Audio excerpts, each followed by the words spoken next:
Well, hi there, friends and neighbors. It's me, Adam. If you're like me, actually, if you're like most of the people I know, you're just getting back from a convention. Which convention? I have no idea because there were so many of them over the last weekend that at this point, it doesn't really matter. We're all in this sort of like convention limbo. And as a result, everybody I talk to is just a little bit off. We're all just trying to making this up as we go along. Speaking of making this up as we go along, this week I normally have a full view of what's going on behind the scenes. For some reason, I'm not, so I'm completely at the whim of whoever is pushing buttons. So here's what I'm going to do: we're doing a pre-show banter. We're talking about what's happening inside of the show. We're talking about what's happening inside the comic shops. We're talking about what's happening at the conventions, like everything. We're talking about comics this week. So I'm going to let whoever's pushing the buttons just bring in people one at a time. And we're going to introduce them and we're going to talk to them because I have zero control. And I'm okay with that. Look at that, it's Megan. It's Megan, everybody. Oh, more Megan, less Adam. I love that. This is great. This is like live show roulette. It's a blind bag for people. Keep it all in industry terms. And we got the Chase variant to start off with. Oh, and here we go. Hello. Here's a common card. Hey, Joe. I was going to give Joe the 1 in 100. That's more accurate. Thank you, Megan. You're welcome. I will say, well, not at a convention this weekend. Still managed to get con crud. So, still there in spirit. It's like the bonus. It's the bonus that you didn't even have to do the travel for. Congratulations. Yeah. There you go. Oh, Gabe. When did you get here? The oversized variant, as you would like to call me. Never going to live that down, pal. I'm telling you. I did not call you anything that you seem to think I did. I very intentionally did not, actually. Yeah, I'm so excited to hear about your C2E2 experience. My goodness, we haven't talked. I know, man. I got home and went immediately quiet. I could not handle it. I had to actually do my best to not talk yesterday. It was incredible. I was worn out, mostly because I can't even push buttons to say Dirk Manning's conversation. You know what? This is all roulette. Just jump in there. Let's go. There you go. Here, I'm gonna bring our special guest in too. Oh, excellent! Hey, Adriano! how's it going? Hey, everybody! It's Adriano of Pesto Comics. You're having a good week. Yes. Right? Yeah, it was stressful up until this morning. Now it's a great week. Excellent. Well, we're gonna let's leave that for later in the show. Make people show up for your segment. What you guys all know what the rundown is. What happened in comics that we're not talking about today? What's the what are the big pieces that you took away from the conventions that just happened? Anybody? Or was that the only one in this crew? Actually, Brian and I both were at C2E2, but the rest of you kind of stayed home, right? Yeah, there were a lot of Comic Cons this weekend. Yeah, really. Everyone could tell me they're at a con, and I thought they're all at the same con, but they were at like 3 or 4 different cons. It was like you guys C2E2, Kansas City Planet Con or whatever, and then WonderCon. And PAX East, if you're a gamer. And PAX East. Oh wow. Which was last weekend, wasn't it? Wasn't it the weekend of Toronto Comic Con? No, they were posting stuff from this weekend, so you had just overwhelming amounts of decisions to make of where you wanted to spend your money and what fandoms to support. That's a packed weekend, yeah. Our pal Rico was in Lexington at LexCon, which is another. that was also this weekend. Wow, growing show as well. Yeah, I don't know. Just the whole live event space is so busy right now. I cannot imagine trying. How do you find a weekend that something isn't happening, right? I think it's just going to go later and earlier in the calendar. It has to be. Yeah, dude. I totally get that. Adriano, what do you do when you know that the FOC, because you've been on the road pretty solidly. Yep. For the last little bit, making sure that you get those numbers up. Good on you. We're going to talk quite a bit about that. But what do you do during the weekend where numbers are in? You don't have to go out. You don't have to do any more visits. Do you just finally I'm going to lay down? Like, what is it? A little bit. Yeah, yeah. I still got plans to go places. Like it doesn't stop with issue 1, but yeah, like I'll relax this weekend. You know, it's a long weekend to here too, so I'm gonna use that to my advantage. Recuperate a bit, save a little bit on gas because driving around is getting a little more expensive. True. But we don't all have the EVs like Brian. But what can you do? I know. Yeah, I don't know that it was a great idea driving to Chicago my first time. It was fun. Let's just say that. A little bit dicey. I will say his back seat was roomier than I thought it was going to be because we did go around. There was a point. You guys are going to appreciate this. There was a point where Django, Brian, Jeff, and I all went to Mr. Beef, and we had a beef sandwich, and it's a transcendent moment. You're having a good sandwich. It's fantastic. The beef sandwich got peppers. It's got the jus.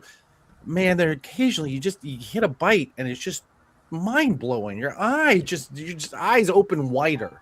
It literally, as that bite happened, I saw his life change, and a waterfall of liquids came out of the sandwich. It was the most staggering thing I've ever seen. And as he bites in, you just see oh, I'll never have the moment before I had this sandwich ever again. It changed the man. It's an incredible moment. I love this. Is why I had to leave Chicago. Yeah, and now, of course, there's a Portillo's 2.5 miles from my house in Detroit. So great. Nice. Yeah. Well, thin was never for most of us never an option, so we might as well enjoy it. That's see, that put that on me, Gabe. That was not about you. That was about me. Never being thin. That's what it was. All right. Anyway, yes. I will say we did not get a chance to hit all the sandwiches that we wanted in Chicago because I personally was only there for one full day. But yeah, that was a weird one. Also, I did get stuck in what was it? Minneapolis? Madison, Wisconsin. That's right. It was, I don't know, all those flyover states. There's like one big blob to me. But I did have some cheese curds in the airport, and that was also. I'm just saying you coastal elite. They had you actually stopped in the airport. I thought you were just refueling and getting the heck out of. No. We had to wait for at least it was an hour and a half. Actually, they made us get off the flight because it was just long enough that we weren't allowed to sit on the flight. Or on the plane waiting for it to refuel. Because apparently we came down to Chicago, we had to circle and then ran out of gas, and then so we had to go to Madison and sit while they refueled. Because it's bad to actually run out of gas when you're circling Chicago. I don't know. They tell me anyway. I figured just coast, right? Just could you coast into the next station? That's coming, I'm sure. Yeah. Airport cheese curd sounds like A, a terrible decision, and B, a really crappy ska band. So I'm thinking. Yeah, especially getting back on a flight after having the cheese curds sounds risky. Yeah. That's me. I live dangerous. Dangerous. I was more worried about the massive storm that had rolled in as you were circling around. It was just I would not want to be flying in this right now. Yeah, but you guys were stuck in traffic when the water coming in at you sideways, Chicago, right? Normal Chicago traffic, though. Yeah. Oh, sweet home Chicago. I was a little irritated. Not once did we get into a car chase with lots of police cars. That was a little disappointing. Well, I did see the Joker on some of those underneath the L train a couple times. So we had well, that's good. That's it's not just completely disappointing visit to Chicago. No, much like most of my time that I've spent in Chicago, I spent all of it in the McCormick Center. So. Gabe, you've spent plenty of hours in the McCormick Center. Many hours. Yes, my lasting memory of McCormick Place is the heel pain from tromping around on 40-foot concrete for 4 or 5 straight days. Oh yeah. Also, my favorite hack for finding a clean bathroom was actually blown up this year because of where they put security. So I could no longer go downstairs into that little plaza area and then go back up. I had to go back through that stupid security line. Anyway, yeah. For next year, let me know. I'll tell you exactly where to go. Oh, okay. Oh yeah. All right. Oh yeah. I know where all the quiet bathrooms are in the Javits Center. Right? So There's a secret second floor to the show floor itself, where you can go up a set of stairs on the far right side, and there's 2 bathrooms up there that are immaculate all weekend long. Nobody knows about them. What? If you're attending ALA, remember it's Gabe at Comics the Magazine for the bathroom. I will only charge you for a quarter-page ad in issue number 4. So it's well worth the investment. We haven't even said anything about Comics the Magazine. Nothing. What are we doing? Oh, that's a good point. We didn't even put tomorrow. it into Right there. Yeah, tomorrow. Number 2. It's out. And that's no April Fools. Oh. Hey, how are my levels now? Am I better? Oh, now you're a little too loud. Yeah, now you're loud. Tell me when I'm at the right level. Dial them down. Tell me how are my levels now? You're Am I still better? a little hot, a little bit. Little hot, bringing her down. This is what happens when you show up for the pre-show banter, how's friends. How's that? Better? Better. I would say, Okay, let's get aggressive with it. That would be okay. You got it. All right, good. I'll do it. Yes, number 2 in shops tomorrow. If you have it, you should. What am I looking at there, Gabe? That was Headlopper. That was Rico's interview with the Headlopper creative team. Nice. That's right. We got Dollar Bin Kings coming. Mm-hmm. Yeah. That's a new one. That's kind of a semi-regular column. Tim Seeley and Tony Fleece talking about dollar bin stuff. We're gonna have them in on a regular basis. Learn how to draw some blood spatter this month. What do you think? Evan Mellon. Mm-hmm. Yeah, that was awesome. I really like that. And I don't want to show it actually, but Chew, people who were like, "Oh, the first one's just an ad." Keep reading. Keep going. Exactly. Now you see where keep going. Now you see how that goes too.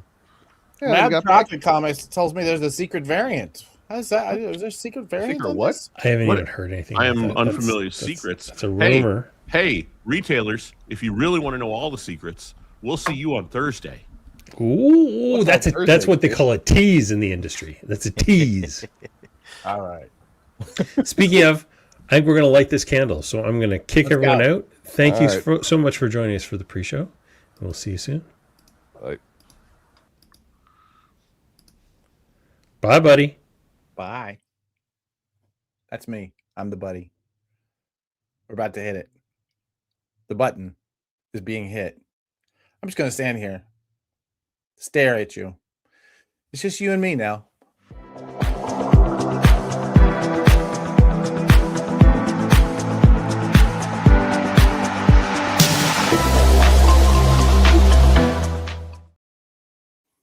Oh, it must be Tuesday. Has anybody knows my robot friend here? Say hi to my robot friend. My name is Adam. This is Comic Industry Insiders Live, a weekly opportunity for us to talk about all the stuff that happens behind the scenes of the comic book industry.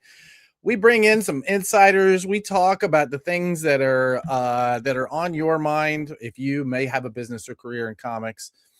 And we even introduce you some new faces, which I think we're going to do this week. So let's get into it. I have a partner. I have a co-host. I have a man who actually is running the whole goddamn show this week.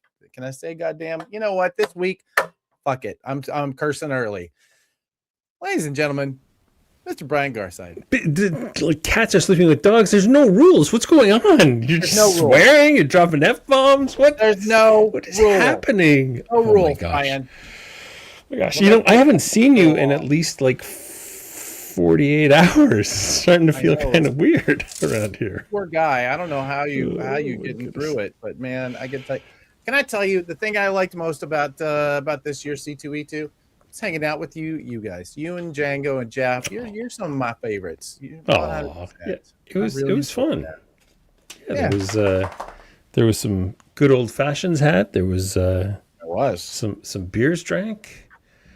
There was an emergency trip to a little taco place on Saturday night when Django, Jeff, and I realized, wait, these beers are hitting way too fast. I think we I will say when I allowed the folks, because I've been doing this is my third year of doing this party at Goblin Market, and the first 2 years I went and bought the beers, and they said, you know what, we're going to do it. And so I said, okay. They're much stronger now. They do much stronger, like a higher strength beer at the Goblin Market. They're But you know what we did? We got out of there without any Malorts. Yes. I can't believe we survived without a Malort. I don't know. Did. Anyway, that was a fun party. It was a really good time. I was happy to see Dirk and his crew there. It was a good one. Yeah, it was really good. Well, let us talk about this show this week, because this is a show that is probably at least 6 months in the making. I know that I bought this URL darn near a year ago. So this is the episode where we finally unveil comic previews. The next big thing in comics. Does she have a name? She does. Opal, which actually stands for, I don't know. I can't remember right now, but we'll talk about it later. So that is super exciting. I have to find my screen that actually has the slides on, because it's disappeared somewhere. That's gonna be fun. You know what? I'm just noticing thanks for noticing. Mad Prophet Comics is actually our good friend Tommy Donovan. I'll keep that in mind. All right, excellent. Well, congrats. Oh, look, he's got a podcast. Nice. Oh, right on. Nice work, Tommy. Yeah, we'll have to send us some info and we'll hype it on the show. All right, this week, it's baseball season, spring training, so that's why the rundown. Yeah, that's right. Running down. So we're gonna start off some hard-hitting headlines, which will include our C2 recap. Then we're gonna talk about the next big thing in comics. We're gonna do our comic Prana bestseller list. Yep. And Comics the Magazine, the feature with Gabe Yoakum. What was that? I don't remember that rundown. I think I just invented that earlier today. All right. Gabe, I hope you're in the green room, because I can't see if you are, and I hope you're ready to talk about this, because apparently it's happening. I think we'll use this time to talk a little bit about the retailer. That's right. We're going to talk about that. I think past me just had better ideas than present me does. So let's just move along. Hey, Gabe, let's pop you in here for a second. Let's go, Gabe. You're in the rundown. What's happening? So what are you doing on, what is that? Is that Friday? Thursday. What Yes, are you sir. doing Thursday? 3 p.m. Eastern Time, 12 noon Pacific Time. If you are a comic book retailer, we'd love to take just a little bit of your time to find out what you think of the book. What do you think of the magazine, right? Now, by Thursday, you'll have 2 issues in your hands. You'll have gotten feedback from 2 issues, hopefully, from your customers. We're really interested to hear some anecdotal data, right? We want to hear, what do they think? What do they like? Yeah. Don't they like? If anything, most people will probably love the entire thing from beginning to end, in my humble opinion. But if they don't, tell us. Because the cool thing about making something is that we can decide to change it. So we want to know. We want to know what you liked, what you didn't like, what we should change, what we should always keep forever and never touch. If there are things that you're noticing, especially potentially with issue number 2, that you're confused by or that you're excited about, we'd love to hear about that. And if you want more of that or less of that or the same amount of that, it's really a chance for you to talk to us and us to listen to you. And then, we'll give you a little bit of an inside scoop about what's coming next, what we have planned, ideas that we've got percolating behind our duodenum. And that's a part of the brain, right? I'm pretty sure. You know, we're Luckily, we're past 8 minutes, so I think it's okay either way. I don't know, whatever. We're you know, it's a slap happy sort of day around here. I'm wherever it is. So everyone, let me know what the duodenum is. I want you to click on your phone over there, and that will take you right to Gabe's registration page where you can register to see this thing on Thursday, April 2nd, the day after April Fool's. So you know it's true. At 3 p.m. Eastern, that's 12 p.m. Pacific, and you should all show up. Not too many of you, though, because last time I had to increase the size of the room. I'm hoping not to do that again, but if I have to, I have to. It's as they say in the business, a good problem to have. Yeah, that's right. Indeed. Still a problem, Gabe. We're really excited about what's happening. We're really excited about what we were able to put together for issue number 2. We would love your feedback, and to really just talk about what you liked and didn't like, and what's to come. I think that's the most fun part, is what's about to happen. I don't know if I speak for the entirety of the group, Adam, and maybe you can step in here, but I'm getting more and more excited the further along we go, because it feels like this is a thing that's both wanted and needed, and people are excited about on top of everything else. And so I'd love to get some real actionable feedback from retailers on Thursday. Yeah, I'm feeling the same. Every time we do an event at C2E2, people were, nothing but complimentary. There was a lot of conversation about it. It was wonderful. And I can tell you that bundled deep inside of this event that we're going to be doing is a secret. And deep inside of this bundled into this show that we're going to do here. Oh, hey, well, we got you, Gabe. Oh, yeah. Talk to us about classifieds. We've got some in issue number 2. We've got a whole lot more in issue number 3. This thing seems to be growing traction as we go. It really is. And I keep coming back to it because it was just, you hit the nail so squarely on the head on this one, Adam, that it's one that I'm going to take and run with for the rest of my life. Classifieds are what social media was before social media existed. Yeah. It is your opportunity to talk to the world in a very overt sort of way, whether that's selling something or providing a service, or just saying hi to your girlfriend randomly inside of a magazine. What a romantic gesture. If you're both comic book fans or boyfriend, whatever the case may be, just using print to get your message across, whether it's in classic advertising form or in a classified. It's print is the new digital, is the new print. There you go. That's it. It's also, and on top of everything else, and I know I beat this drum every single week, but the reality is there's nowhere else in the whole world where you're going to get your ad designed by a world-class designer like Rico Renzi than right here. And especially at base price $20 for a Rico Renzi design of an ad that you create. Give me. You can have that framed. Correct. I'm going to have mine framed. Gabe's got one in issue 3. Keep on the lookout, and I pay you. Damn it.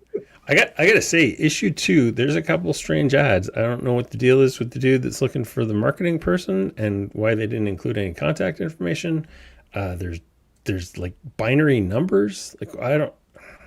Yeah, real weirdos out there. But we don't judge. There's some silly geese. There's definitely some silly geese out there. Silly goose energy. That's right. All right. Thanks, Gabe. Awesome. We'll bring you back later to apparently do an entire segment. We'll talk about that one later.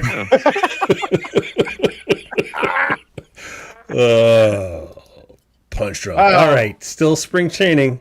These headlines are gone. See what I did there? Yeah. Let's talk a little bit about C2E2. Oh man, that was fun. I was there. A couple panels. Yeah, I did 2 panels. One was on. Let's see if I can remember them. One was on the past, present, and future of distribution, of comics distribution, and we talked quite a bit about that. And I will say that I think we revealed some stuff that even our panelists didn't realize about the history of comics distribution. I'm going to keep teasing it because I think we should do a virtual version of that at some point coming up. Right? Yeah. Steph, if you're in the audience, let's get that on the schedule. I think that'd be great. Yeah. I really enjoyed like the history stuff. And I think, like you said, you brought up a bunch of stuff that a lot of us didn't even realize. Oh yeah. And kind of the roots of distribution and it was ironic because we're in Chicago and how tied the roots of comic distribution is to organized crime, which was pretty cool. I mean, it makes a lot of sense when you look at the way they were distributed, when you understand the mechanics of how the distribution worked, both in the newsstand market and like in the aftermarket. It happened as a result of that. It makes complete sense. Also, the way that our government used to handle working with printers, like just gave so much room for corruption. And I think in many ways, I don't think that there is a comics market without that weird organized crime and corruption. Like they really were incentivized to make some weird shit, and the weird shit is what's led to where we are today. It's really, really incredible story. And I'm looking forward to talking about it. And then we did another panel with I did one with Dirk Manning, who is in the audience. Hi, Dirk. And I was supposed to, for some reason I was having trouble with my laptop doing any of the decks. Couldn't figure it out. I still haven't quite figured it out. Ever since there was this OS change, I feel like an old man. And my laptop, it does not seem to speak my language anymore. Anyway, couldn't get the deck running. So Dirk and I just basically went through every little the stumbling blocks that creators have in producing comics, in publishing comics, and just distributing comics and selling comics and building an audience. We went through all of them and, gave a kind of a roadmap for where the quicksand is and where the stumbling blocks are for everybody. And that turned out really great. So I'm personally looking forward to, if you were in the audience and you recorded it and you said you were going to send me a recording, I haven't seen it yet. So please do send it. Okay. That was it. I didn't actually get it recorded. And the guy who said he was going to show up and record it forgot. So so there were a lot of creators at C2E2. Because ironically, I was in Artist Alley with Django and we were hanging out and checking out all the artists. And at some point I looked at my watch and I said, we should go see Dirk. And I realized Dirk wasn't there. And I went, oh no, I was supposed to be at a panel 40 minutes ago. No. We did fine. I know, but I should have been there to be your IT guy and get you back on me, because I did that the first time and it was. I know you did. It was not easy. I don't know what's going on, man. It was so bizarre. Ever since this OS change, I really do feel like an old man, and I can't quite figure it out. I used to feel like I knew things, but I don't. Can I answer the Zaravia? Absolutely. Question. Apologies, asked this before. I don't think I saw a response. You all did my bad. Can I subscribe to the magazine through my local comic shop, or is it meant for them to only order for the store? No, Zaravia-CC. This is for you. Comics the magazine is for everybody who loves comics. Only available in comic shops. Your local comic shop should be able to subscribe you. They should be able to order it. Please do set up a subscription right away, because those numbers really do help your local shop. Absolutely. We highly recommend it, because that's how we as store owners know that this thing's popular. I give it away to my customers, but I really want them to subscribe, so I know that they're not just dumping it in a can or something, or giving it away to their friends. Then that's fine too. Just read it first, and then. And I will tell you, as somebody whose job it is to see around corners for comics, the comics industry, I think subscriptions are going to become more and more and more important, because it's going to become the only way that publishers are able to predict what sales are going to be. So man, you're teeing me up here. That's right, baby. Me up for later. That's all I do. We talked a little bit about your Prana party that you've done 3 years in a row now. That's right. We gave away advanced copies of Comics Magazine #2 at the Goblin Market for everybody who showed up. And a good time was had by all. We had a bunch of people who were all comics professionals or comics insiders, or anybody who just is into this show. I don't know, the fact that you guys show up every week is always a surprise to me. So I just want to make sure that, you know, we gave you an opportunity to come by and say hi, and we sure did. It was a good time. I really enjoyed it. It was fun. I really did. It was fun.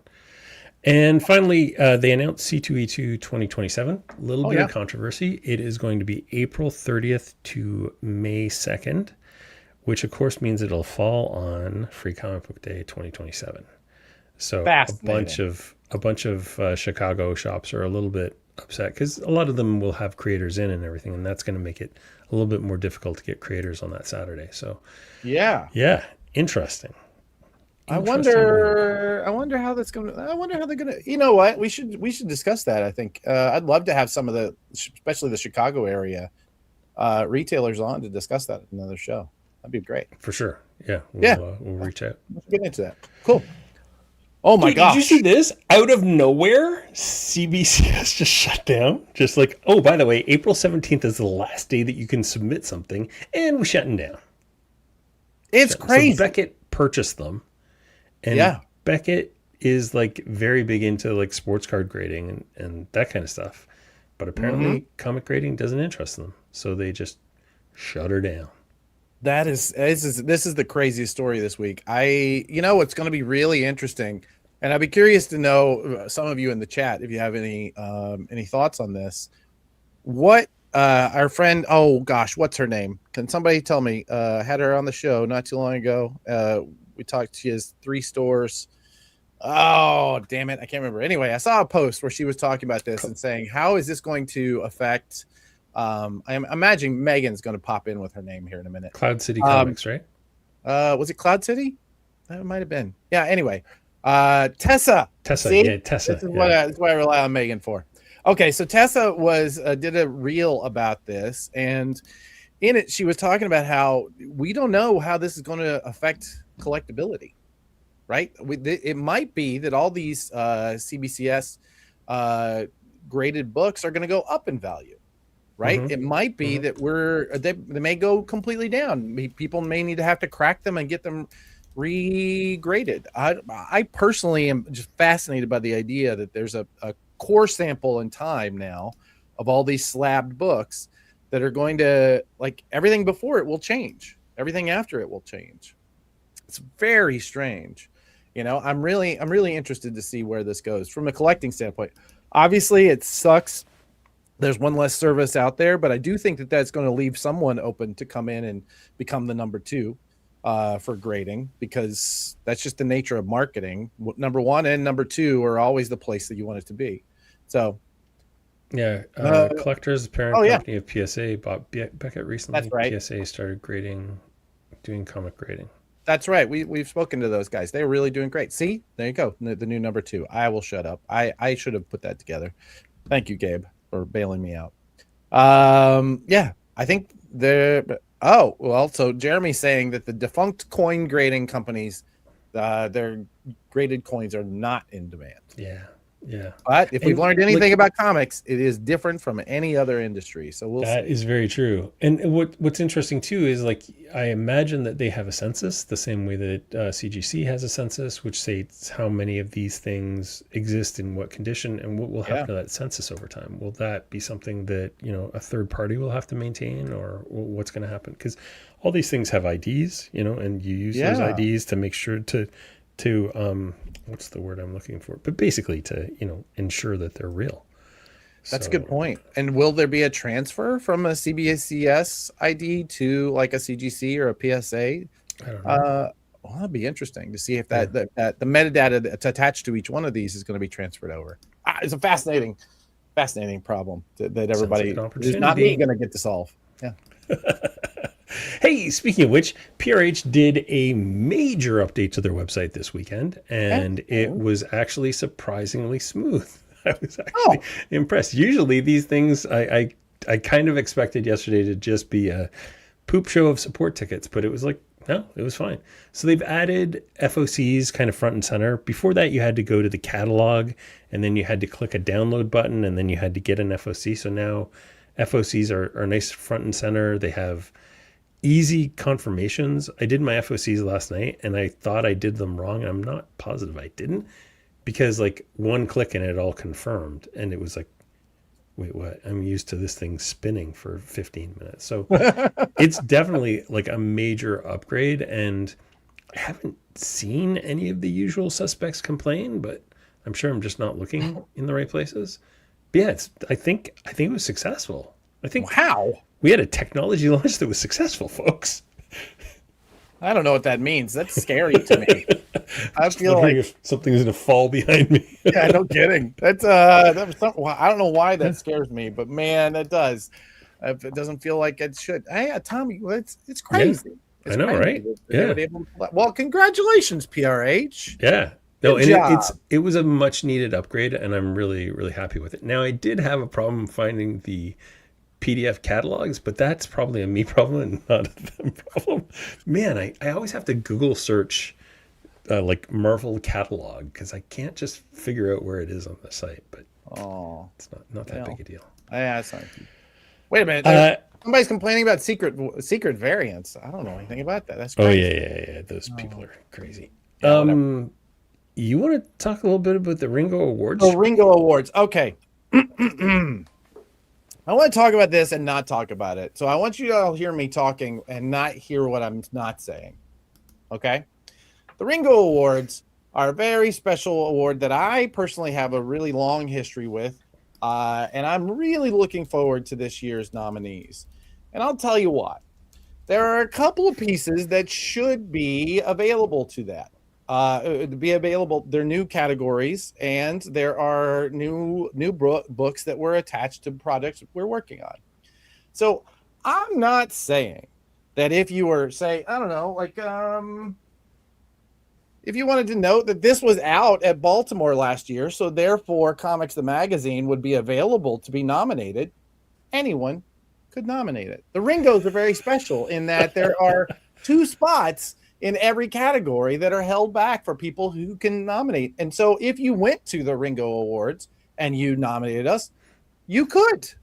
You know what else you could do? You could put Chip to ZCN. Chip Zdarsky should be in there. You could put The Future Is. You could put Rico Renzi in every single category because he is multi-talented. You know what we should do, Brian?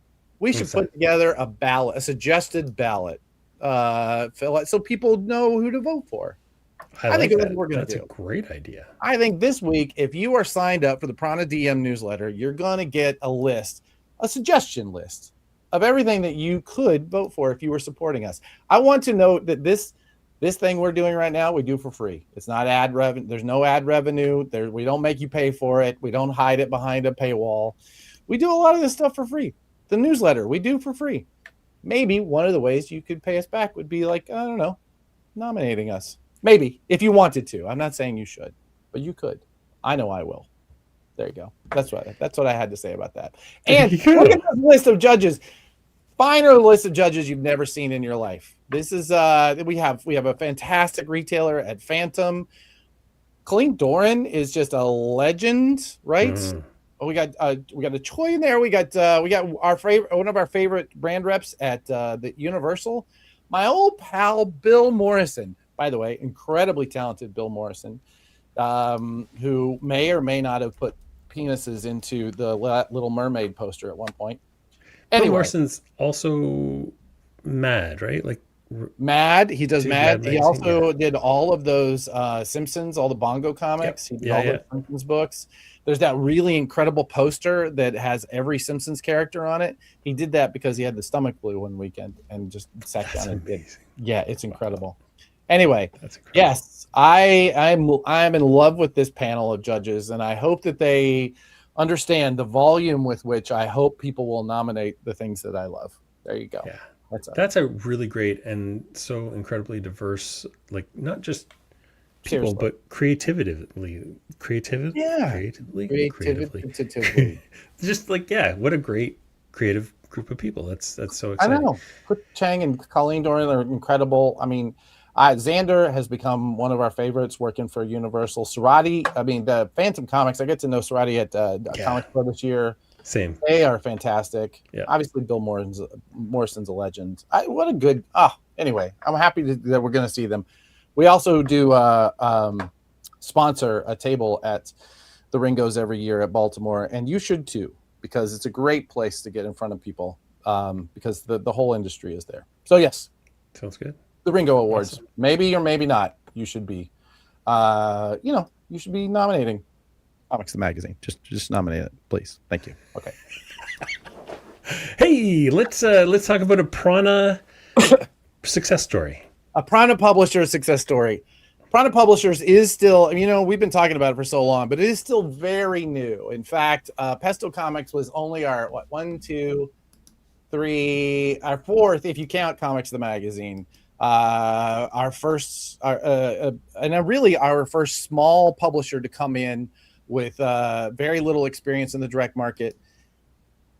Let's just bring Adriano up because I want to discuss something that just happened. Are you still in the back room there, Adriano? Come on up if you are.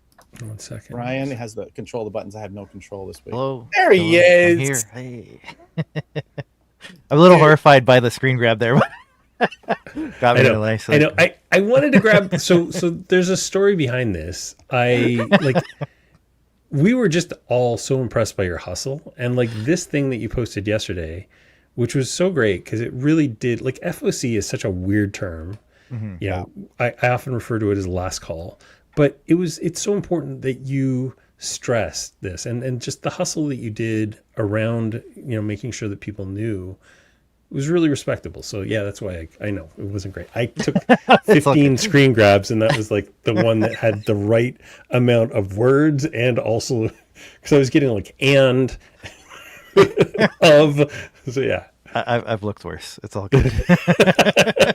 We've done a long form podcast with Adriano. We did a short form last week here on this show with Adriano. So we wanted to bring him back because what we saw today with those FOC numbers was truly remarkable for a first time, not just a first issue, but a first time publisher inside of our market right now. I mean, the number would not be impressive outside of comics, but inside of comics, you not ratcheted yourself up into like seriously middle of the pack for your first book in the direct market. Incredible.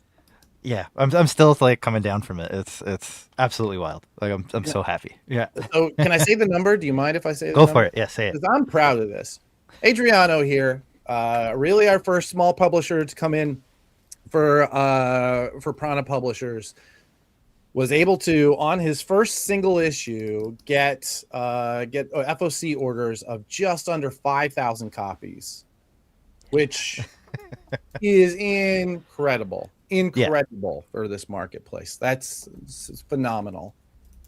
Adriano, when you think about that, you look back on the last few weeks, talk about, for those, because we do have publishers in the chat usually, and many people who watch this after. Can you talk about what it is that you did as a first-time publisher that got you in front of everybody and got them to place these kinds of orders? Yeah, a lot of it's hustle. Like it's I hate the term, right? Like the hustle bro thing, but there's a truth to it. I was incessant. I was being annoying about it. I was going everywhere I could, right? Like physically and on social media. Like I had daily posts talking about everything comics, right? Like not just my stuff, but just trying to draw people in. Be like, this is a place where we talk about comics, and always keeping it positive as well. Because the easy thing to do would have been like, this is why Marvel sucks. This is why DC sucks. Which I like comics. I want them to be healthy. It's good. Yeah. Right. I'm going to talk about things I like. So that's primarily the avenue I was taking with socials, but also, peppering in like, by the way, FOC's coming. And then to Brian's point, what is an FOC? For those of you who don't know what the heck that is, because, I've had like family and friends and stuff saying, hey, you've got comics out there. How do I get them? And then prior to this, I was only on Kickstarter. So that was an ordeal to explain. So I'm like, if I try to then explain to them, yes, you have to order the book a month before you actually get it in your hands, right? So it's like, let's just like pretend that somebody who's never seen a comic book before is somehow finding me and walk them through the process without being, without being mean about it or without being negative or anything. Just saying, you're new here, welcome. This is how it works, right? And this is why it's important, and that's the key thing too. And really getting into a little more of the behind the scenes and stuff. Anybody who watches this show they understand how comics works, but most people don't. Most people don't understand why a first issue is so much more important than a second issue, right? That it doesn't grow over time. It tends to go the other way. So starting big is critical, which again, very happy to see that that's happening with this book. But yeah, it was a lot of education on that end. But then the other end, the in-person thing I was hinting towards, was I have been driving all over. I'm from Toronto, driving all over Southern Ontario. I had a vacation in Las Vegas, did it there too, just because I was there, and made a point to visit some shops in Las Vegas as well, and was dropping off in the background here, you can see, oh, wrong hand, that poster. And I had these like little trading card things I was handing out, and with all the dates on them, so people know when the next issue's coming and all that. I didn't get any of those when you saw me in Toronto. What's going on? I had them in my pocket. There's no way. That's so funny. We were too busy chatting. Yeah. It was a busy day. But I can't believe I didn't hand them to you. But nonetheless, yeah. So just making sure that people had goodies, and then also for the people that wouldn't make it to, because they're not in Southern Ontario, I'm not going to be able to drive there. I was mailing these same things out to anyone who wanted them, right? So I had a big list of retailers. I targeted them. Anybody who asked for them, made sure I sent it to them as well. I'm sure there's people I missed. If you want stuff, let me know. I'll send you stuff. But really, just trying to make it as easy as possible for people to pick up the book, right? I could keep talking if you want to. I'll keep going. I think you did incredible. I love how many stops did you make, by the way? How many visits do you think? I think it was about 25 stops so far, and I still have some on the list. Like, I'm not stopping with issue 1. Like, this is going to continue. Maybe I'll slow down a bit.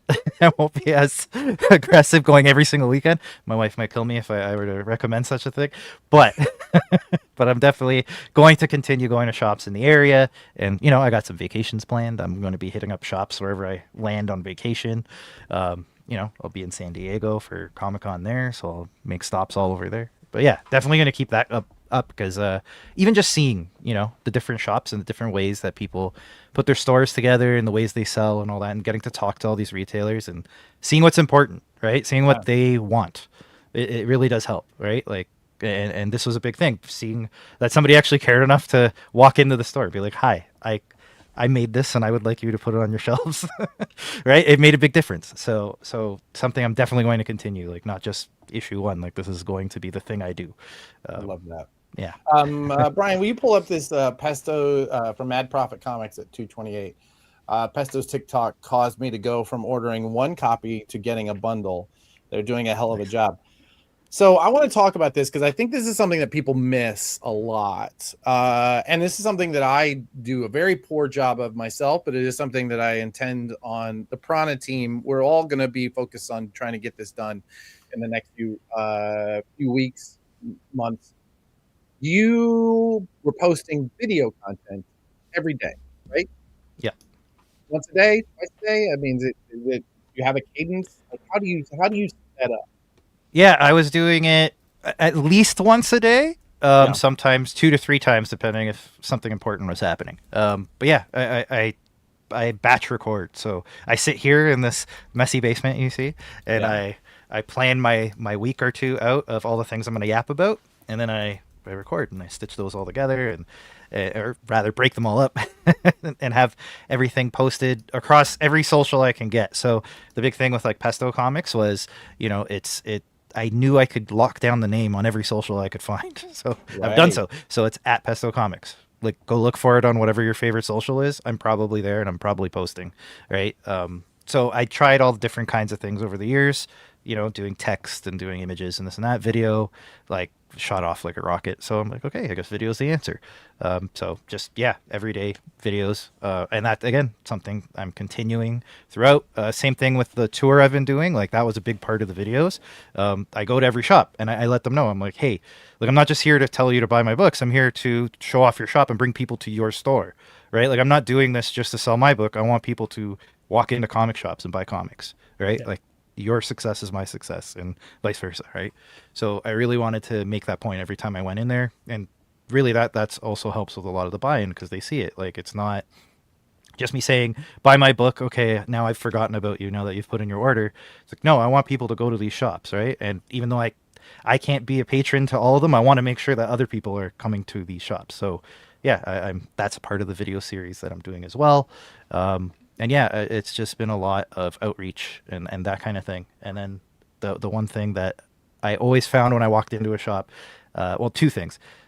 In the way that this was structured, one was the bundle. So for issue 1, again, making it very easy for them to stock shelves with the books, right? So we did a 10 for 10 bundle, right? 10 issues, $10, just so that issue 1 is very accessible and very easy for people to get.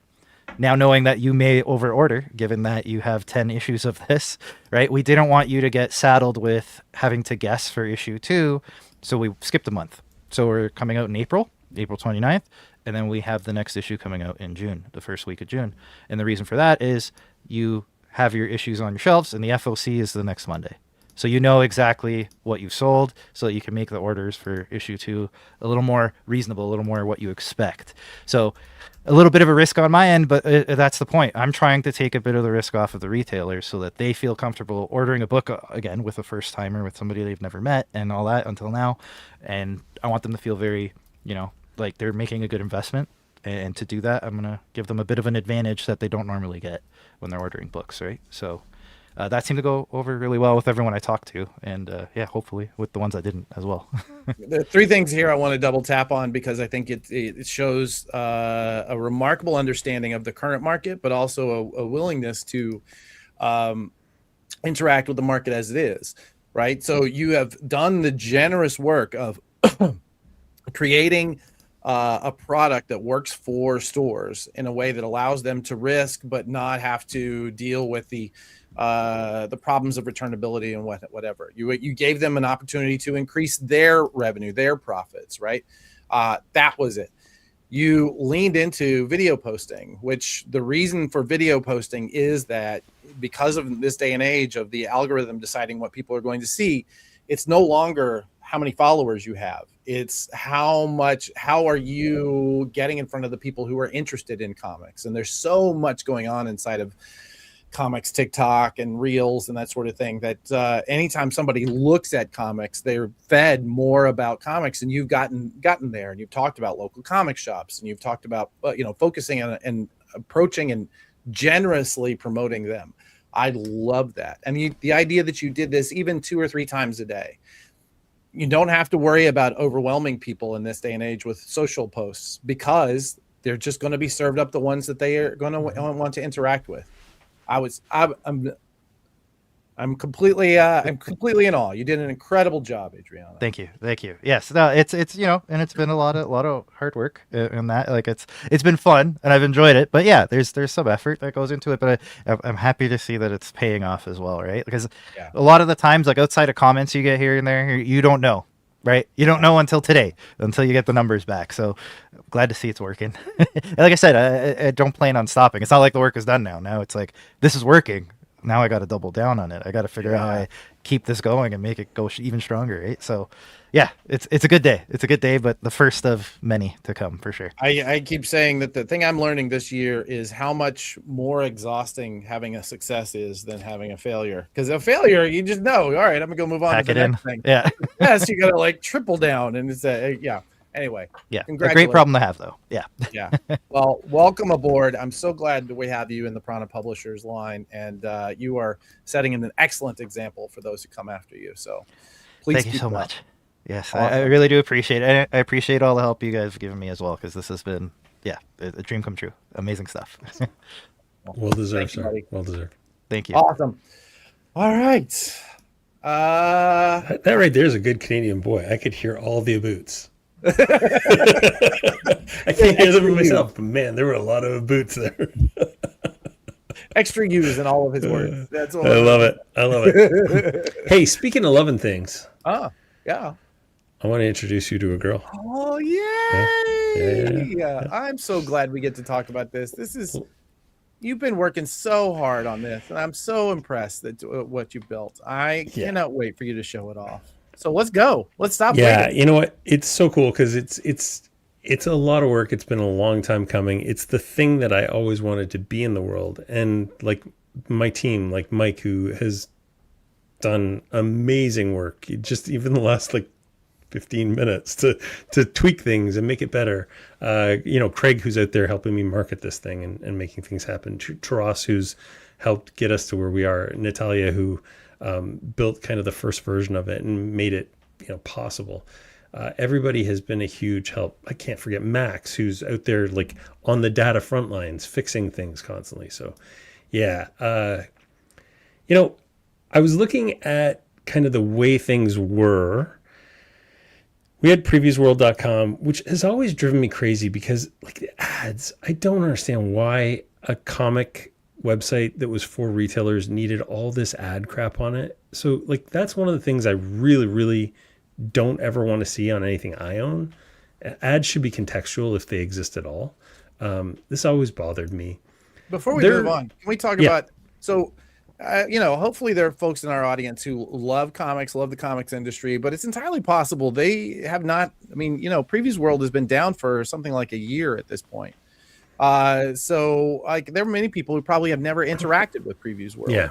So this was the fan-facing section of Diamond Comics Distribution. It was their way of promoting the books that are in the catalog to fans. And when it died, there was a moment of fear in everybody because a lot of shops came to rely on this as a sales tool. And you were, I remember having very serious conversations with you, like saying, should I try and buy it? It was because it was such an essential part of our industry that seeing it go away was just incredible.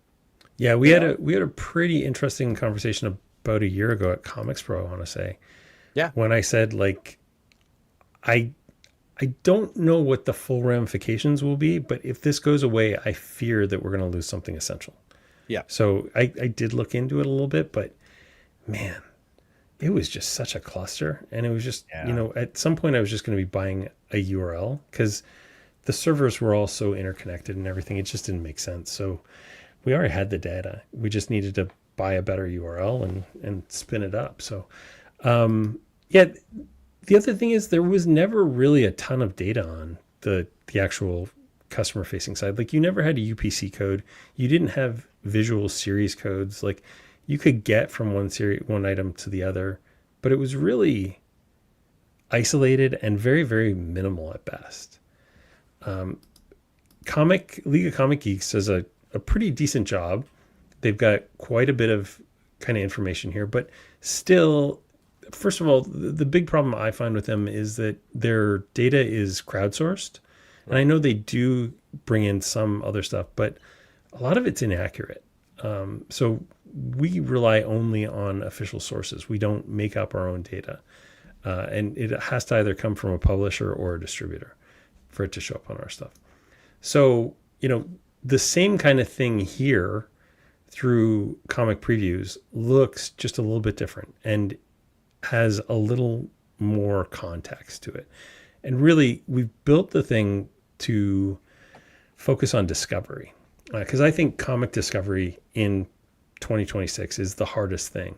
Finding those new titles, learning what they are before you actually place that FOC 3 weeks before the item is available.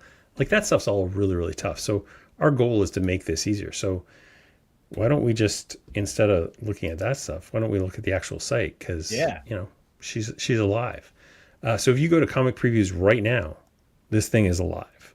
One of the first things that we'll see is like everything is about going to another thing, right? Like the thing that you're actually looking at is super important and we have all the data you need, but we're also going to take you to the previous and the next issue. Also, look at those transitions. Is that not slick as hell? Like this is not, I'm not doing this on a local machine. This is the live comic previews you can go to right now. Incredible. Mike has done an amazing job at making this fast. We have creator pages, and those creator pages have featured works. Right now, we're building all this stuff behind the scenes, but we have goals to give creators the tools to actually create their own, bios, to add their own Facebook and LinkedIn and Instagram and YouTube pages. We show featured items. We show previous items. Go into anything. It's going to go through, all the other Captain Americas. You got all your other covers. We have different variants. My favorite is to search for Absolute Batman. Because if we go here to Absolute Batman, we're going to see every single issue going back to number 1. And then we see a reading order, and we have a publication history that includes every single printing. So if I actually go to issue 1, I'm going to see, we're still tweaking some of the stuff, but I should see 11 different variants, like 11 different printings. Look at that. Yeah. So we're missing a couple because we have the data, but some of the series codes were wrong in some of these. So we're going through and like merging stuff together, but it's all there somewhere. So yeah, this is super incredible. fun. Incredible. So how do you see, carry on. I'll do your tour. Let's go. Let's pull up. Oh yeah, a let's look at publisher. Prana. Let's pull up Prana Publishing. Oh, look at that. So another goal is we're going to give publisher tools so that you guys can actually add your own information about your publisher and also be able to see stuff. But yeah, all your things are here. Things on last call. Yeah. Yeah. Turtles. Look at those turtles. Look at those turtles. Oh, yeah. Incredible. So yeah, this guy is live and ready to be used. Fantastic. Wow. Seriously. I will say that this is the tool that we've been needing, right? The tool that we've been needing that we can, as marketers, we can use to communicate to the fans, to the marketplace, to retailers. How do you, I mean, as a marketer, I see it, but talk to me about how, let's start with fans, right? How will fans be interacting with this? Yeah, so right now it's a discovery tool. It's not really, our next phases are going to be pull list. And so we're going to have pull lists that are directly tied to Managed Comics, but our goal is also have pull lists that are just standalone. So if you just want to create a pull list and you don't actually have, an account with Managed Comics, there's no reason why you can't still have a pull list and create a printed list that you can take into your people. I've got plans with a certain magazine that I'd like to add like a page here that is spotlighted every month. We'll see how that goes. Yeah. So yeah, fans really should be able to interact with this. And at the very least, like from a retailer perspective, every single distributor code will be here. So if you're looking for something and you just want a quick way to find that thing, just search it. So you can search by UPC code, you can search by a title, by a creator. Let's say I want to see what, Oh yeah, the last old Joseph Keating. I know that guy. Find all the Joseph Keating stuff. So if there's a creator I want to go deep on, I can just pull that person up. Incredible. So yeah, I think as fans, it's going to really help with that discovery process. We've got a couple other plans kind of in the hopper for like embedding things and stuff like that. This is your monthly catalog. So every month when we do a new catalog, and I've just got to do the April for June one. This is basically everything that is in the March for May catalog. We're adding like a bunch of filters. So there's all these filters here. We'll be adding those all throughout the site. We just didn't want to potentially take down the site when we're about to go live. So Mike has that all in QA right now. We're just going to pop it up. Sure. Yeah. So yeah, this is my baby. This congratulations. Been a joy. Thanks, man. Yeah. You've been really working hard on this behind the scenes, and it's been all that hard work does show. I'm looking forward to everyone being able to interact with this. As a marketer, what I see is if I really want, like in so many ways in the past, we've been able to say, I mean, I hate to say it, most marketers have been saying things like buy from Amazon or go to the comic shop locator service. This, you could just send somebody to the site and say, exactly, use this to order from your local comic shop, right? Yeah. It gives that straight, that straight view of the actual item. That's incredible. And we're going to have integration with the Managed Comics shops. So you'll have a list of all the Managed Comic shops that are available. At some point, this should work for both versions of Managed Comics. And honestly, I haven't officially announced this yet, but why not now? Officially, both versions of Managed Comics will become one later this year. So there's going to be one Managed Comics. Don't care what platform you're on, you just go to Managed Comics. But yeah, this is like the linchpin that's kind of tying everything together for sure. As publishers, Megan actually asks, how can publishers get their older information on there if it was, say, removed from Previews World? Is there a path for updating that kind of data in there? Yeah, so we currently have everything from 2009 onwards in our database. Not all of it is going to be surfaced right now, just because we're going through and cleaning a bunch of stuff as we can actually see it. For example, I merged 3 different Chip Zdarsky's earlier today, and it takes me seconds to do it. But it's like when you see the data and you actually can interact with it, then you change things. Like we've got ZCN has 2 or 3 different series codes, because remember at some point Chip actually added the final 5.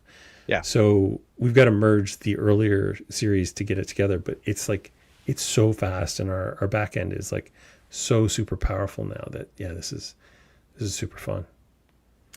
And Tommy's asking, do you have a date for Managed Comics integration? And talk about integrating to other POS systems. Yeah, so this is going to be a front end that will work with anything that uses Managed Comics right now. I've talked to another vendor that I'm hoping we can integrate with them so that they don't have to build a front end, because our front end is going to be better than anybody's. It's the thing I'm most passionate about. Date for Managed Comics, I don't exactly. Once Mike and I have a chance to breathe, because this has been a pretty big sprint this last little while, we'll figure out exactly what that looks like and get a date for that. Because we're going to start out with Oryx, and then we'll move into the Shopify version. So Oryx is our non-Shopify version, which works with RMH, Lightspeed, and it will work with a bunch of other and we're also, if you just want to use it as standalone, you can use it as standalone without any sort of POS system for sure. It's almost as though you're building sort of a wheel, right? A wheel of data that goes out to other, Interesting. It is like the center of a wheel. Spokes, kind of. It's got spokes that go out to other pieces. Yeah. Interesting. Interesting. Yeah. So coming soon, we'll have creator profiles. There's a whole ton of upgrades for our series that we're working on. Site embeds, so the ability for you to embed a new release calendar or an FOC calendar onto your website, just like you used to be able to do with Previews World. I know that's a huge thing a lot of people miss in the industry, so we're going to make that available. Calendar controls, so instead of just looking this week and next week, if you want to go back in time and look at a FOC from 6 weeks ago, or you want to go forward in time and see new releases from 5 weeks from now, the ability to do that kind of thing. Of course, pull lists, and then just so much more. I love this. This is wonderful. This is the tool we've been needing for a while.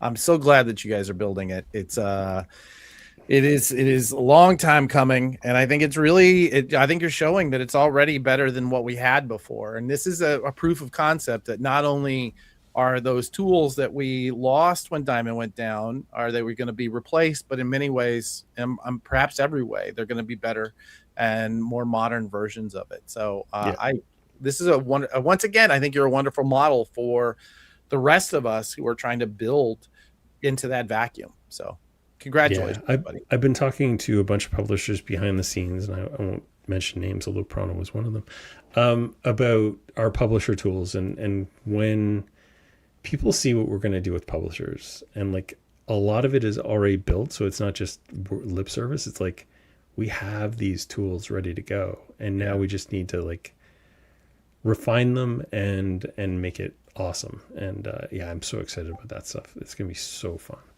Excellent. Thank you so much, buddy. I really appreciate you giving us that tour. I can't wait to see it as we go.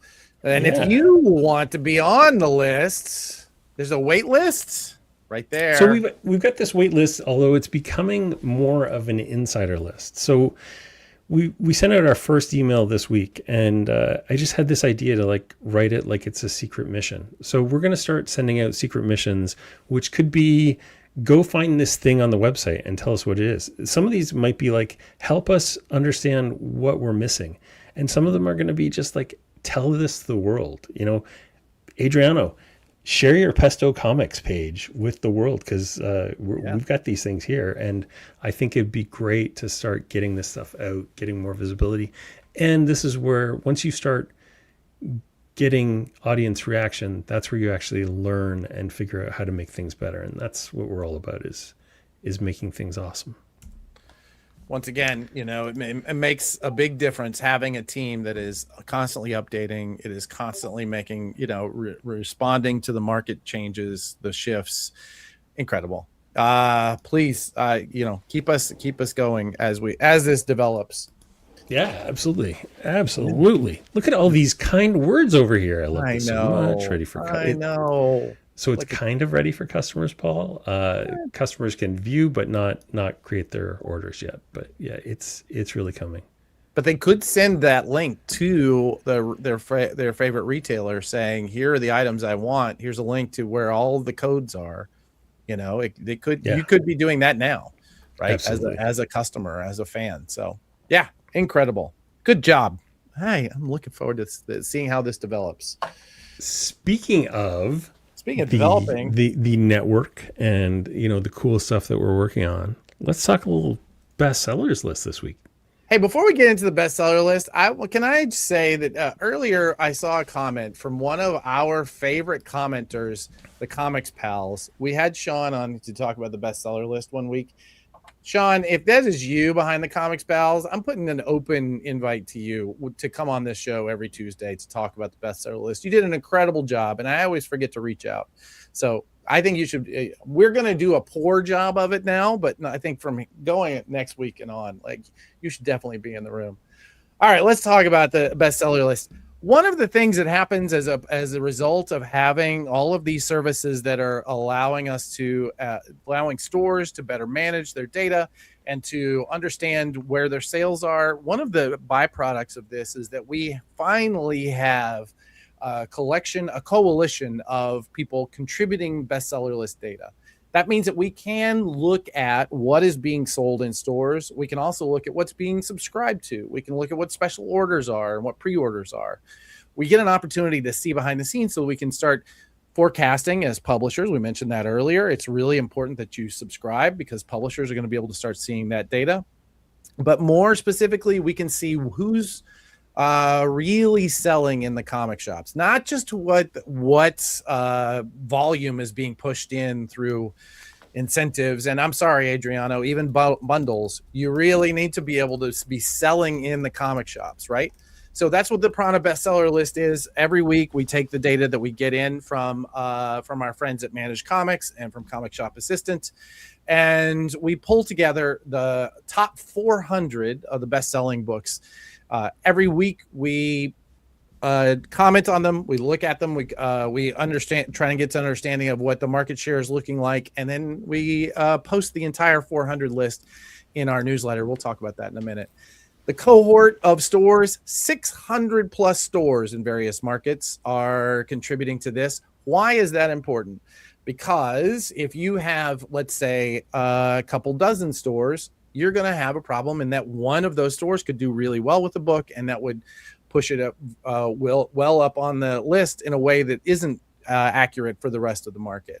But with 600 stores, 80,000 plus consumers, we're able to get a really large view of what's happening in the comics shops as of today, as of last week, rather. All of the stores are selected for their data integrity. What does that mean? It means that they're the ones using the systems properly and allow us to get accurate data. And all that data is anonymized. If you're a store that is your data is in here, I can promise you, no matter how many times I ask, Brian and Django will not let me see your data. They only will let me see it in aggregate. And we'll, I can't even see the data comes in aggregate right from the get-go. So I couldn't even tell you if I wanted to, which also means I can't pull people out if they ask me to. Sorry, that would have to de-anonymize the data before I could do that. So yeah, it's impossible. So let's get into this week, shall we?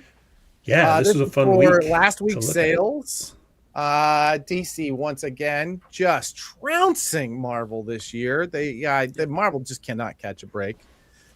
Image Comics man, they are just lockstep. They did 14 to 18% every single week. It's impressive. No matter what comes in, they are just in that zone. And then the next list always changes from week to week. I think we have some of the pretty common names here: IDW, Dynamite, Boom, all taking a little better than 1%. IDW almost 2%, Dynamite 1.5%. And then everybody, the 1%ers usually shift from week to week. And this week we saw some great representation from Dark Horse, Keen Spot Entertainment. Well done. Yes, we did change your name, Keen Spot. Thank you for reaching out. And once again, Mark Spears, the legend, is killing for them over there. Mad Cave Studios coming in hot at just under 1%, along with Titan Comics doing incredibly well.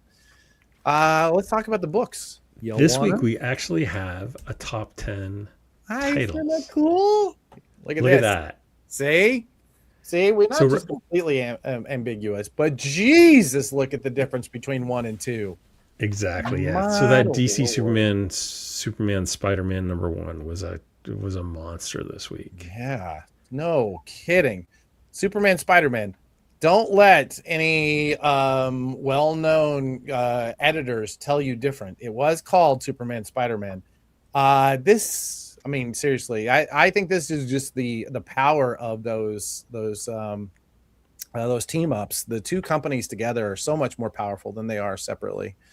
And it goes back to You've got an average number per store, right? Do you want to share that? Let me pull that up, actually. Give me just a second. I can start talking about that. Let's see. I had that tab open. It's interesting to see, Absolute Wonder Woman, which is also a juggernaut, is 60% lower than that. So that Absolute Wonder Woman and Absolute Martian Manhunter, like any other week, those are your #1 and #2 books. Yeah. So the fact, and Amazing Spider-Man, all out that same week. I know. That's incredible, a 1, 2, and 3 punch. And so the fact that they are 60% lower than Superman, Spider-Man just shows you what a juggernaut that thing was. So 111 on average, the store's reporting 111 copies per store on average. That is higher than Absolute Batman numbers. That's higher than Batman. That's spectacular. And it's a $7.99 book. I know. It's not cheap. All that shows to me is what a good time it is to be a comics retailer. Yeah. Right? To see a $7.99 book like that sell so incredibly well. Absolute Wonder Woman, 32 copies per store. Absolute Martian Manhunter, it's about 25. Amazing Spider-Man, 23. Ultimate Endgame, 20. And then we kind of go down from there in the 16, 14, 13, 13s. Those are on average. So on average, number 10, the difference between number 10 and #1 is about 10x. Yeah. That'll tell you something right there. What's interesting about Superman 36 and Justice League 17, also, those are bundles. So they did bundles for both those because they're part of the DC Next Level event. So that's pretty cool too. I did some, because we don't have Sean here, I did some pull-outs here. We've got Image coming in at number 18, and then they had 20, 21, and 22 on the list, with Void Rivals at number 18, then Invincible returns, the facsimile edition at number 20. Wow, that's wild. White Sky number 2 at 21, Skinbreaker number 7 at 22. Keen Spot enters the list at Mark Spears' Midnight Man #1 at number 39. Yeah, Mark Spears, man, he just sells books. It's incredible. Mighty Morphin Power Rangers got Boom on the list at number 52. IDW enters with Teenage Mutant Ninja Turtles Shredder number 6 at number 53. Our friends at Dynamite, Supernatural number 6 at number 58. Boom enters. We already did Boom. They had number 52 and 62 with Minor Arcana. A little magazine called Comics the Magazine at number 77. This is the third week that this is that issue #1 came out. I think, let's see, what was our average here? That's awesome. Average of 3.5 copies per store in week 3. I'll take it, man. Number 70. That's amazing. Mad Cave Studios entered with the best title on the shelves, Florida Hippopotamus Cocaine Massacre #2 at number 68. And Ignition Press, Ripcord #2, entering at 104. That's big awesome. week for comics, man. That was the 3rd issue, I think. So yeah, that's Oh, pretty yeah. cool. Yeah, seriously. Very cool. I'm really looking forward to seeing how this develops. I love personally that so many books, including Comics the Magazine, are showing up week after week. I think we get an opportunity to talk about that in a way that is, it's unique for shops in this day and age, because not even 10 years ago, I think the books would come in, they'd have a shelf life, and then that would be it, right? You would never hear from them again. Yep. There was that great thread that you alerted me to, and that I essentially dominated for a little while on Reddit, where they talked about who the top 10 was in 2006, this week in 2006, and how different things were. And what I loved about it was the average number, the title, the estimated sales on the top 10 were all in the 100,000 range, and we know for certain that they're closer to 200, 300,000. Superman, Spider-Man, that has to have been in the, it got to be like scaring the hell out of 500,000, if not closer to 1 million copies. Yeah. That's an incredible number for the average. Yeah, well, I mean, if we know what Wonder Woman is, and we know that this is 3 times higher, we're looking at easily 400,000 copies. Easily. Probably closer to 500,000. And at a $7.99 price point. Like, incredible. That is a massive price point compared to where we would have been in 2006. Like, I know. Comics were what? Like three, I think Infinite Crisis, which was number 1, was probably a $2.99 book, maybe a $3.99 at most. And they did 225,000 copies. Yeah, that was a fun little. I knew you'd enjoy that. Of course, I kind of sabotaged you, and you weren't able to pack, but that's all right. Yeah. Anyway, it's been a good time. Anyway, stores, what did we get wrong? Did you have a better bestseller? I would be curious to know. Anybody who's in the chat, like if you had a number 1 that was not on this list, I'd love to hear about it.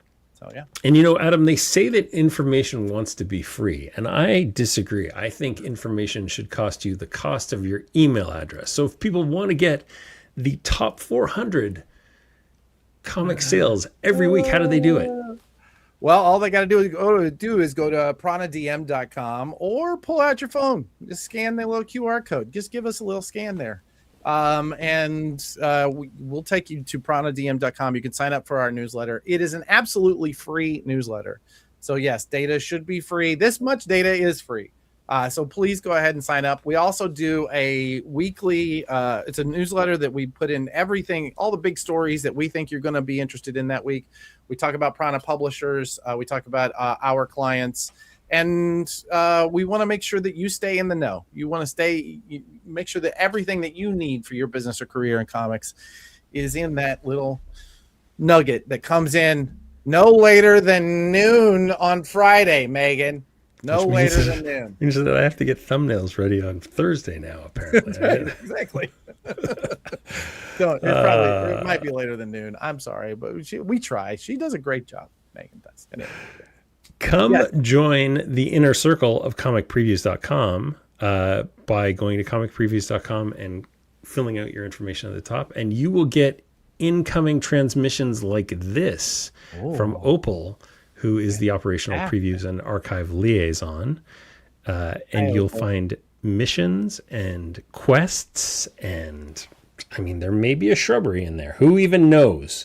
So go right now to comicpreviews.com and get yourself signed up. You know what we didn't do? You know what is going to be on FOC on next week that we didn't talk about? We are so bad at this. This is why I wanted to have Gabe in. Hey, Gabe, remember that part at the beginning where I said we were going to have Gabe back? There we go. Gabe, talk to us about FOC next week. Sorry. You get an FOC? It's next Monday. Issue 3 is on the way. By this time next week, we'll know what the issue 3 number is. Yes. And look, if you're a retailer that's thinking to yourself, I really should jump on this Comics the Magazine bandwagon, I'm not going to be that guy. But if you were to head over to, say, Bleeding Cool right now, there might be information that will be helpful to you as you try to make decisions about how many of issue 3 to order or ongoingly, right? Like just how many you should order every month of Comics the Magazine, because we care about you, the retailer. Yeah. But anyway, are you implying there's an final article? order cutoff, or as Brian likes to call it, last call on the Turtles. Look at that Eastman Laird cover that has never seen the light of day, and now Rico gets to play with it too. It's unbelievable. I'm going to get the art framed and put on my wall. It's so good. It's so good. Yeah. So this cover, by the way, if you haven't been watching, we talk about this probably more because we're so dang proud of this one. This was a piece of art that Kevin Eastman found in his basement that Peter Laird did way back when Peter Laird still drew things. An original Peter Laird piece that Kevin then went in and inked, and then they handed to us, and Rico colored and did his incredible design work. And it's an Eastman Laird Renzi. There you go. We're on the cover of issue 3. A one of one, if you will. Yeah, one of one. There was a website we could go to look at that. Oh, look at that. Oh, there is. Look at that. Oh, look at it. Just wait till we do the reveal on that issue 4 cover. That one's gonna be. Yeah, this is the one that's gonna break the internet, isn't it? Oh yeah, you're gonna love this one. This is a good time. The hits, they keep on coming, and as I look, there was a lot of talk about conventions today. Yeah. And as I look at my wrist, it seems like we're only 3 months away from a very big convention that Comics the Magazine hasn't really touched yet, because we're new. I don't know what's going to happen, but when I do know, I'll let you know. We'll probably talk about it here quite a bit. Probably. It's almost as if we have a platform for this sort of thing. Oh, yes. Goodness, fellas. Goodness. Hey, retailers in the room. I know we are a shenaniganers from way back. We love shenanigan. Everyone loves a good shenanigan. We love some silly goose energy, and I cannot promise that we're ever going to stop loving silly goose energy. But I can promise you, if you're a comics retailer, and most of you are in the chat who I've seen are either retailers or publishers, I can tell you that the one thing that I personally am most proud of in this issue, in every single issue, is this order form at the end of every Comics the Magazine that talks about every piece that we discussed, everything that was advertised. Hello, advertisers. Everything that was mentioned in a piece.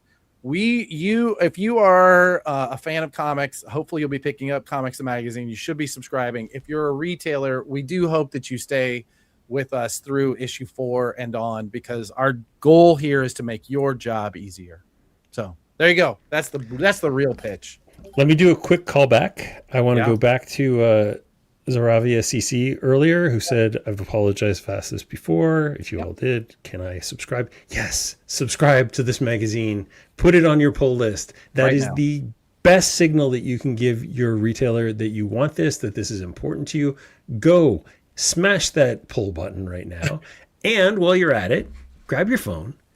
Yeah. Take that QR code. Get on the mailing list. Absolutely. And get yourself some Comics the Magazine every month. It's great. The first week of the month is going to be your favorite week every month for the rest of your life. And I can promise you, as we move forward, that silly goose energy that Adam was telling you about, it's not just for the retailers. Just wait. It's coming for you, the reader, as well. That's absolutely. You might even say that there's some secrets that are already sprinkled. Secrets? Bundled in, if you will. Bundled secrets? I don't think you can do that, Adam. I don't think that's legal, and you're going to get in trouble from retailers. Thanks, Gabe. Domo arigato. Adam, I want to talk to you about something. Oh, okay. So, am I in trouble? This little thing that we got going here. Yeah. We started it just over a year ago. It was really just, oh crap, what is going on with the industry? We're screwed. And we turned on cameras and just talked to people. And it turned out there was an audience for that. And people really like that thing. And we've really enjoyed being hosted by the EXP up until now. But like anything, any kid that lives at home eventually has to leave their home. And this is our time, pal. This is our time to move on. You know what? I will be forever grateful to 100%. Kyle, the producer, to Jen King, the mom to us all, to Nick Barucci, who has been keeping the experience going just because he wants to give to comics. And I think we have been inspired by their goals, right? The reasons that they show up every single day they show up for the experience, and they show up for comics fans. We've been inspired by that. What they have done for us, we will be forever grateful for. We do have some plans for this show and for some other programs that mean we need a bigger boat. And so this time next week, you are going to start seeing I'm sure the leaky boat that we're going to start with, but we're going to be building our own boat. So if you are not already, please go to either Manage Comics or Prana DMS on YouTube. Hit the subscribe button, hit the alert button. We will be back here at Tuesday at 2 p.m. For the foreseeable future, until Brian and I grow hair and we're no longer allowed to do this because we're not bald anymore. Please, Looking at appliances, buddy. We better be careful on that one. Seriously, Kyle, Jen, Nick, Yeah. Thank you so 100%. much. You guys have done an incredible thing in building the experience and giving us an opportunity to build an audience. And we will be forever grateful, and we will not be strangers. Each of us will probably be on experience shows going forward. So I'm going to steal your gimmick a little bit. Oh, and I'm going to actually say to Kyle, to Jen, and to Nick, thank you for saving comics. Thank you. Yeah, let's just call it at that. Namaste, y'all. Namaste.